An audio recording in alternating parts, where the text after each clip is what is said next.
Hey guys, so quick video for you on how you can connect your Dell keyboard without the USB receiver if you lost it, let's say. So first thing we need to do, press on connection mode twice on your keyboard within 3 seconds until the connection mode light turns on, indicating the first Bluetooth connection is selected.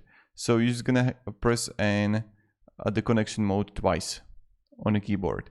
Then you need to go to Bluetooth. Right here, click Bluetooth and other device settings. We got it. Click Bluetooth and other device. Add Bluetooth or another device.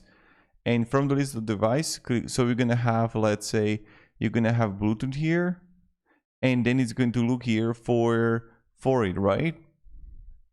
And you just wanna press click Dell keyboard, and you got it. So this is how we're gonna do it.